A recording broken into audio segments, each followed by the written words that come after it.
ان کو شمس و ضحیٰ لکھ دیا ہے اور بدر و دجا لکھ دیا ہے ان کو شمس و ضحیٰ لکھ دیا ہے اور بدر و دجا لکھ دیا ہے اور بدر و دجا لکھ دیا ہے مرتبہ جب بھی پوچھا کسی نے مرتبہ جب بھی پوچھا کسی نے ان کو بعد از خدا لکھ دیا ہے مرتبہ جب بھی پوچھا کسی نے ان کو بعد از خدا لکھ دیا ہے اور لک آئیں گے اب قیامت تلک ہے ہمارا نبی پڑھنا ہے کلمات میں پڑھنا ہے کلمات میں جب کرے گا اشارہ ہمارا نبی ان کو شمس و ضحیٰ لکھ دیا ہے اور بدر و دجا لکھ دیا ہے مرتبہ جب بھی پوچھا کسی نے ان کو بعد از خدا لکھ دیا ہے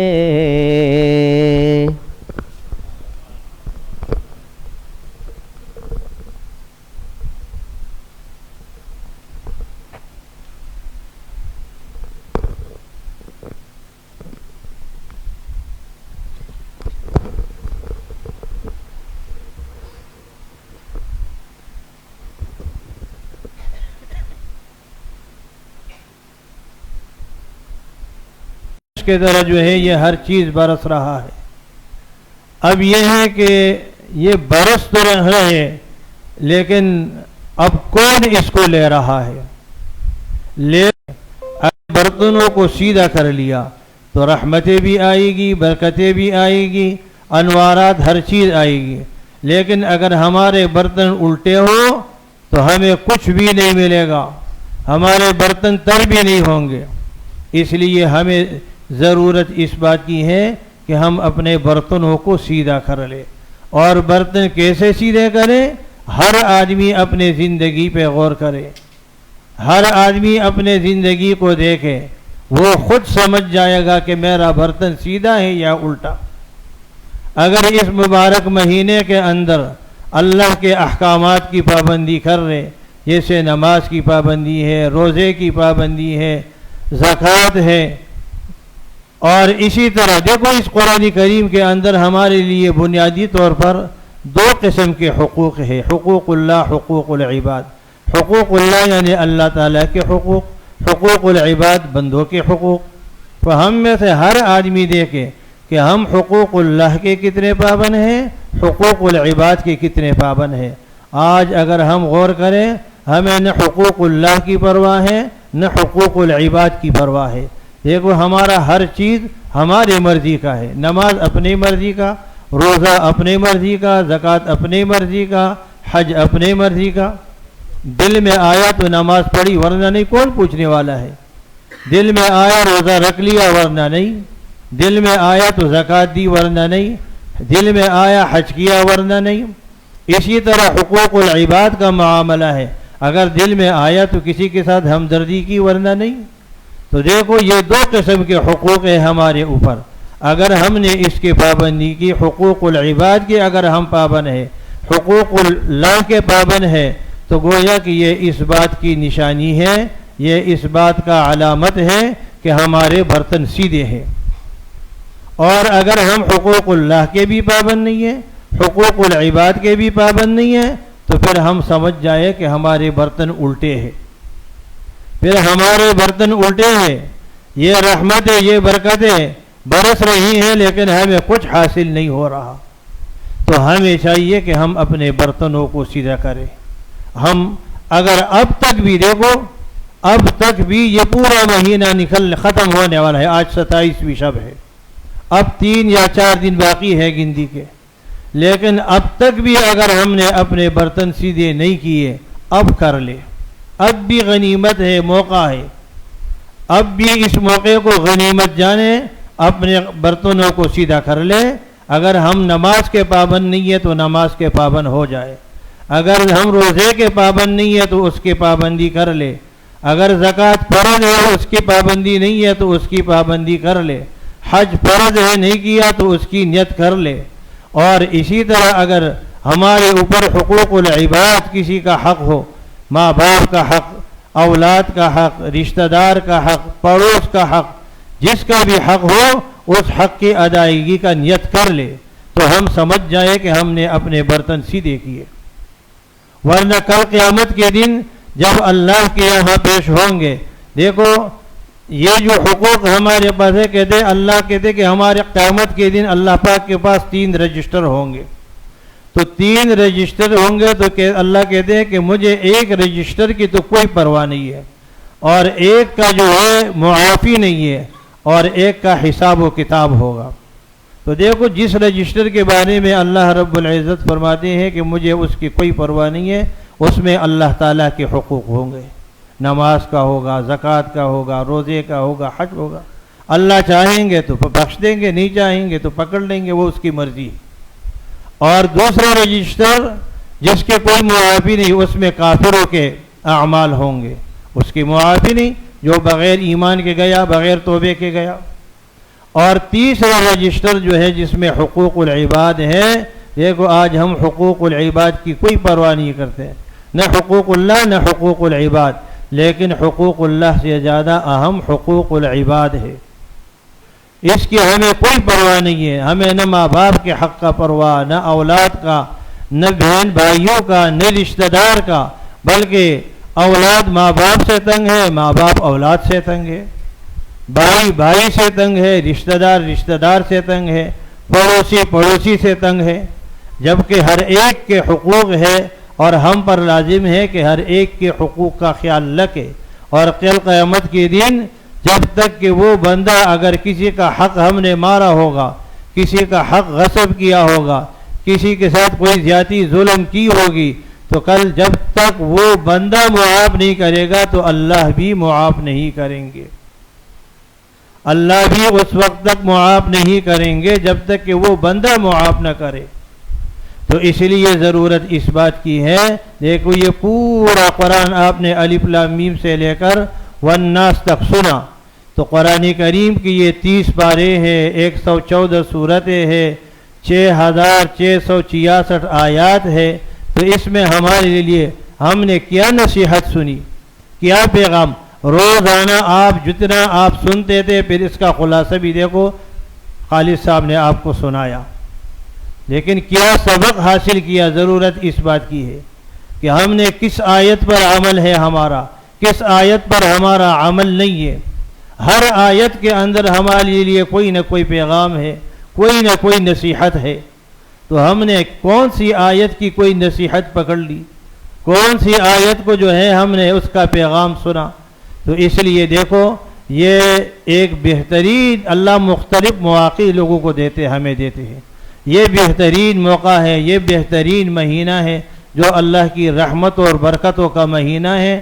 اور اسی طرح یہ اللہ کا کلام جو کلام ہدایت ہے، دیکھو جو لوگ ہدایت، جیسے میں نے عرض کیا تھا کہ یہ اللہ تعالیٰ کے خزانوں میں سب سے قیمتی خزانہ ہے، اور جو لوگ اس ہدایت کے بغیر گئے، یعنی جو آدمی بغیر ایمان کے گیا، ہدایت کی ایمان کے بغیر گیا، تو قیامت کے دن کیسے ایسے لوگ افسوس کریں گے، ربما یود الذین کفروا لو کانوا مسلمین، اے کاش کہ ہم یہ ہدایت لے کے آتے، ہم اس ہدایت کے ساتھ آتے، ایمان کے ساتھ آتے، لیکن آج تو بغیر قیمت کی ہے، لیکن کوئی لینے کے لیے ہم میں تیار نہیں، اور کل اس کی قیمت کا پتہ وہاں چلے گا، وہاں کوئی کہے گا کہ میں قیمت ادا کروں تو کسی کے پاس اس کی قیمت نہیں ہوگی، وہاں پر اس کی قیمت، وہاں پر صرف افسوس ہوگا۔ تو اس لیے ہمارے پاس یہ موقع ہے کہ ہم اللہ کے اس کلام سے اپنا تعلق جوڑیں، اس کے جو احکامات ہیں اس پر عمل کرنے کی کوشش کریں، اس کے حلال کو حلال سمجھے، حرام کو حرام سمجھے، جائز کو جائز اور ناجائز کو ناجائز سمجھے، اور اسی کے مطابق اپنی زندگی گزارے، اور اس ماہ مبارک کے یہ جو لمحات ہیں اس کو اپنے لیے غنیمت سمجھے، اس سے اپنے اللہ سے توبہ اور استغفار کریں، اپنے گناہ معاف کرائیں۔ اور اللہ تعالیٰ تو دیکھو معاف کرنے کے لیے بہانہ ڈھونڈتے ہیں، اللہ تعالیٰ تو ایسے عجیب ذات ہے، وہ اتنا مہربان ذات ہے کہ وہ تو معاف کرنے کے لیے کوئی نہ کوئی بہانہ کہ میرا بندہ مجھ سے کسی طریقے سے جو ہے مانگے اور میں اسے معاف کروں۔ اور دیکھو آپ کو ایک عجیب بات اور بتاؤں، حضرت موسیٰ علیہ السلام کے زمانے کا قصہ ہے، اس کی ایک حکایت ہے، کہتے ایک مرتبہ اللہ تعالیٰ نے حضرت موسیٰ علیہ السلام سے کہا کہ اے موسیٰ اپنی قوم سے کہیں کہ وہ ایک کام کر لے میں اسے معاف کر دوں گا۔ اللہ کتنا مہربان ذات ہے، اپنی قوم سے کہیں ایک کام کر لے میں اسے معاف کر دوں گا، اس کے بخشش کے لیے، معافی کے لیے کافی ہے وہ۔ حضرت موسیٰ علیہ السلام نے کہا کہ پروردگار وہ ایک کام کیا ہے؟ اللہ رب العزت نے فرمایا کہ وہ ایک کام یہ ہے کہ جن بندوں نے جن بندوں کے ساتھ زیادتی کی ہے، ان کی حق تلفی ہے کی ہے، اس سے معافی مانگے۔ حقوق العباد کی بات ہے، دیکھو جن بندوں کے ساتھ جنہوں نے زیادتی کی ہے اس سے معافی مانگے، میں اسے معاف کر دوں گا۔ تو حضرت موسیٰ علیہ السلام نے عرض کیا کہ پروردگار اگر کوئی بندہ ایسا ہو کہ وہ دنیا سے ہی چلا گیا ہو، کسی نے کسی کے ساتھ زیادتی تو کی ہے لیکن اب وہ بندہ ہی نہیں ہے، تو اس کا کیا ہوگا؟ تو اللہ رب العزت نے کہا کہ اگر وہ بندہ نہیں ہے، وہ مر گیا ہے، وہ نہیں ہے، تو میں تو زندہ ہوں، کہا کہ مجھے راضی کر لے، مجھے راضی کر لے، میں اس کو راضی کر لوں گا۔ تو حضرت موسیٰ علیہ السلام نے کہا کہ پروردگار آپ کیسے راضی ہوں گے؟ تو اللہ رب العزت نے کہا کہ 4 کام کر لے میں راضی ہو جاؤں گا۔ کہا وہ کیا ہے 4 کام؟ کہا کہ 4 کام یہ ہے، پہلی بات تو یہ ہے کہ دل کے اندر جو غلطی ہے اس کی، یعنی جو گناہ اس نے کیا، جس کی حق تلفی کی، اپنے دل کے اندر اس پر ندامت اختیار کر لے، دل کے اندر شرمندگی ندامت اختیار کر لے، ایک کام۔ دوسرا کام یہ ہے کہ زبان پر استغفار کر لے، زبان پر اس دل میں ندامت ہو اور زبان پر استغفار ہو۔ اور تیسرا کام جو ہے، تیسری چیز جو ہے وہ یہ ہے کہ آنکھوں میں آنسو ہو۔ اور چوتھا کام یہ ہے کہ آئندہ کے لیے دل میں پختہ عزم ہو۔ تو 2 کاموں کا تعلق دل سے ہے، ایک تو یہ ہے کہ جس کے حق تلفی کی ہے، جس کے ساتھ کوئی ناانصافی ہے، دل کے اندر یہ ندامت، یہ شرمندگی پیدا کرے کہ میں نے یہ کیوں کیا، ایک، اور پھر آئندہ کے لیے پختہ عزم کرے، اور زبان پر اس کے لیے استغفار ہو، استغفار کی کثرت کرے، اور دل آنکھوں میں آنسو ہو کہ رو رو کے مجھ سے مانگے۔ یہ 4 کام کر لے میں اس کو راضی کر لوں گا۔ تو کتنی آسان بات ہے۔ تو دیکھو بہرحال میں زیادہ بات نہیں کروں گا، بہر یہ مختصر چند باتیں تھی جو میں نے عرض کی آپ سے۔ اللہ تعالی ہم سب کو عمل کی توفیق نصیب فرمائے۔ وآخر دعوانا الحمدللہ آمین۔ الحمدللہ رب العالمین والصلاة والسلام على سید الانبیاء والمرسلین وعلى آلہ واصحابہ اجمعین۔ اللہم ارحمنا بالقرآن العظیم، اللہم ارحمنا بالقرآن العظیم واجعلہ لنا اماما ونورا وہدا ورحمہ۔ اللہم ذکرنا منہ ما نسینا وعلمنا منہ ما جہلنا وارزقنا تلاوته آناء الليل وأطراف النهار واجعله لنا حجة يا رب العالمين واجعله لنا حجة يا رب العالمين. اللهم إني أسألك النعيم المقيم الذي لا يزول ولا يحول. اللهم استرنا بسترك الجميل. اللهم حبب إلينا الإيمان وزينه في قلوبنا وكره إلينا الكفر والفسوق والعصيان واجعلنا من الراشدين. اللهم وفقنا لما تحب وترضى. اللهم وفقنا ووفقهم لما تحب وترضى من القول والعمل والنية والهدى إنك على كل شيء قدير. اللهم استر عوراتنا وآمن روعاتنا. اللهم استر عوراتنا وآمن روعاتنا. اللهم زدنا ولا تنقصنا وأكرمنا ولا تهنا وأعطنا ولا تحرمنا وآسرنا ولا توسر علينا وارضنا وارض عنا. اللهم نجنا من النار. اللهم نجنا من النار. اللهم نجنا من النار. اللهم إنك عفو كريم تحب العفو فاعف عنا. اللهم إنك عفو كريم تحب العفو فاعف عنا. اللهم إنك عفو كريم تحب العفو فاعف عنا. یا ارحم الراحمین یا ارحم الراحمین یا ارحم الراحمین ہمارے تمام گناہوں کو معاف فرما. یا ارحم الراحمین ہم سب کو اپنی رضا نصیب فرما. اپنی ناراضگی سے ہم سب کی حفاظت فرما. ہم سب کو دین کی سمجھ عطا فرما. دین پر استقامت نصیب فرما. یہ قرآن کریم جو یہاں پر سنایا گیا اور سنا گیا ہمارے خالد صاحب کے سنانے اور تمام سامعین کے سننے کو قبول فرما. اس قرآن کریم کے سنانے میں یا سننے میں جو کمی کوتاہی رہ گئی پروردگار اپنے فضل و کرم سے اسے معاف فرما. اس قرآن عظیم کو اپنے دربار میں مقبول اور منظور فرما. ہم سب کو قرآن کریم کے ساتھ تعلق جوڑنے کی توفیق نصیب فرما. قرآن کریم کے احکامات پر عمل کی توفیق نصیب فرما. اس کی سمجھنے کی توفیق نصیب فرما. یا ارحم الراحمین ہم میں جو بیمار ہے تمام بیماروں کو شفا عطا فرما. جو پریشان ہے ان کی پریشانیاں دور فرما. جو جن جن مشکلات میں ہے سب کے مشکلات کو حل فرما.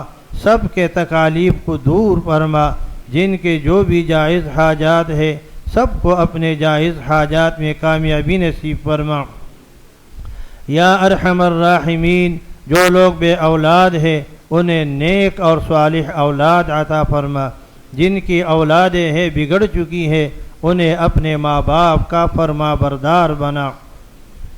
یا ارحم الراحمین جن گھروں کے اندر بچیاں اور بچے رشتوں کے منتظر ہیں ان کے لیے بہترین رشتوں کا بندوبست پیدا فرما. یا ارحم الراحمین جتنے ہمارے مرحومین ہیں تمام مرحومین کی مغفرت نصیب فرما. سب کے درجات بلند فرما. خاص طور پر ہمارے مفتی قاسم صاحب اور اسی طرح ہماری ہمشرہ ان کی والدہ اور اسی طرح ان کے والد اور جتنے بھی حاضرین میں جن کے عزیز و اقارب جو دنیا سے جا چکا ہے پروردگار تمام مرحومین کی مغفرت نصیب فرما. سب کے درجات بلند فرما. سب کے قبروں کو جنت کے باغ بنا. یا ارحم الراحمین اس ماہ مبارک کے انوارات اور برکات ہمیں نصیب فرما. اس ماہ مبارک کے انوارات اور برکات سے ہمیں محروم نہ فرما. یا ارحم الراحمین اس ماہ مبارک کے انوارات اور برکات ہمیں نصیب فرما. ہمارے گھر والوں کو نصیب فرما. اس پورے اہل محلے کو نصیب فرما. یا ارحم الراحمین ہمارے اس ملک کے حال پر رحم فرما. خاص طور پر ہمارے اس شہر کے حال پر رحم فرما. ہمارے اس ملک کے اندر امن و امان کی فضا پیدا فرما. ہر قسم کے لوٹ مار قتل و غارت گیری کو ختم فرما.